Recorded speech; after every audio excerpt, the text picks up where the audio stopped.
struggle with most when it comes to finding love and relationships? I often ask this question when I first connect with people, and often I get the same answer as well.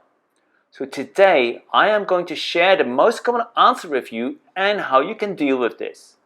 My name is Marcus and I'm a gay relationship coach. I am passionate about helping gay men find love and success by showing you how to get the best out of yourself. You know what the most common thing is that people say stops them finding love and relationships? It is confidence. That's right, most people say they struggle finding love and relationships because they lack confidence. I often follow up this question with a second question. Why do you lack confidence?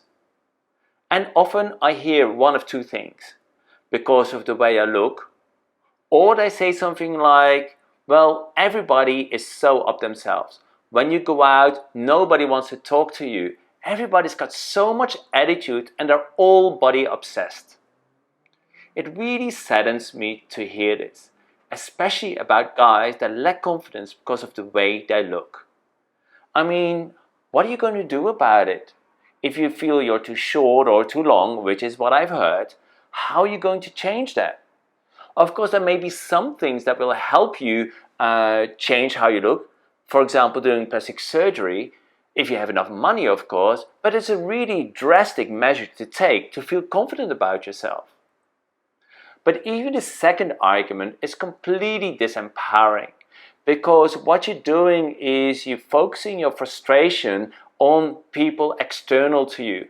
And there's no way on earth you're going to be able to change the behaviors, the mindset, or the attitudes of all those guys around you. Now, I can already hear some of you argue that some people are shallow, superficial, and arrogant. And I'm not here to say that not everybody is. Because some people are, but a lot of gay people aren't. I also think it is pointless to start to debate whether the reasons people give for me for feeling insecure are genuine or not, or valid or not. Maybe they are, but it is entirely out of your power to change these things. What I want to do today is change the focus of this problem so you can start to feel empowered again towards making changes in your life. The reasons you lack confidence can be brought back to the same arguments. You don't feel good enough, you don't feel attractive enough, you don't feel you fit in, or you don't value yourself. You don't see what makes you a great person. Now, all of these things are things you can start to change. What we just did is called reframing. Reframing means creating a different context or giving a different meaning to the problem. We changed the lack of confidence from being externally focused to become internally focused. And you can change how you feel about yourself if you stay focused within. Does this now mean that people are not going to judge you anymore on your looks? Or are people going to change? No. But who cares about other people? This is about you feeling good about yourself. So it doesn't really matter what happens to those people around you. So what can you do? When I came to this point, when I was writing this, I was thinking about the elephant and rider metaphor. Imagine a rider on top of an elephant. The rider is tiny compared to the elephant, but seems to be in control.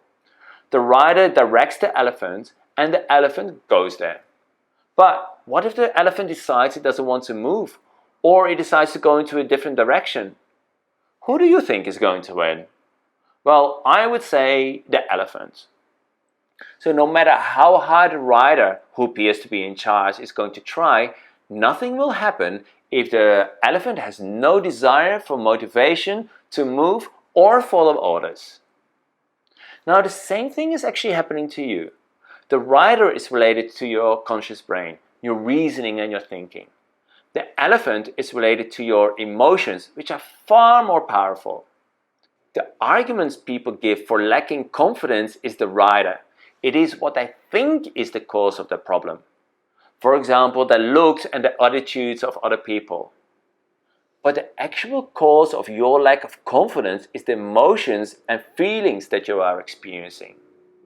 You can change how you feel about yourself in 3 simple steps. Understand your end goal, get motivated to change, and determine how you are going to get there. So first, let's focus at understanding your end goal. It is really important to have different goals in your life. First of all, you need to have your purpose, which is all about creating a meaning in life. But in this case, when we're talking about confidence, you are considering what it is that you need to change. Basically, in broadest terms, you want to feel good about yourself. And your end goal, therefore, is to tell the driver where it needs to go on top of this elephant. So this is all about knowing where you want to go to, so you can do the right things that will help you get there. Secondly, we're going to talk about getting motivated to change.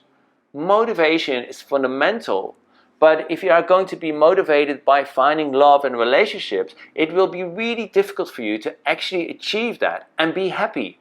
You want to know why? Because love and relationships are a massive goal, and it is reliant on somebody else falling in love with you. Here are 5 ways to stay motivated. Break your end goals, your desired change, into smaller steps that are easier to achieve.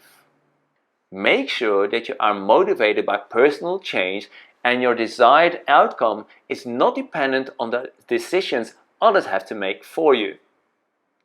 Celebrate small wins along the way and adopt a growth mindset. A growth mindset means that you see a learning experience in everything, in all your successes as well as in your favorites. A growth mindset means that you see success and you get personal growth from everything that happens, all your successes as well as your failures. And finally, it is important to tap into the underlying thoughts, feelings and emotions that you have control over. Don't focus on factors that are out of your control. The elephant doesn't know where to go, but the driver needs to make sure that the elephant is motivated to move. Your motivation is making yourself feel good. Motivation is all about your emotions and your subconscious thinking and feeling for taking or not taking actions. So the final step is determining how you're going to get there. Now that you've decided what motivates you and what you want to achieve, it is time to actually start moving forward. It is time to determine how you will get to where you want to be. A few things here what you can do. First of all, you need to remember to take one step at a time. It is a slow process, but if you focus on taking one step at a time, it is going to be much easier for you. Along the road of where you want to go towards your destination, you are going to run into barriers.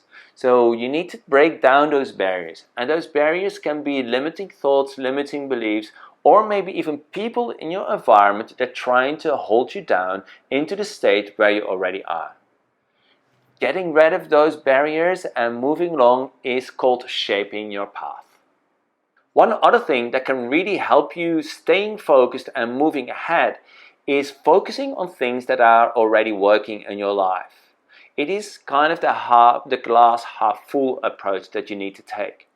And finally, what can also really help you is connect with groups motivated by the same things, which is about improving yourself, personal growth, and creating a better world for yourself and for others. And of course, a great place to be for that is my Facebook group. I look forward to connect with you in the future.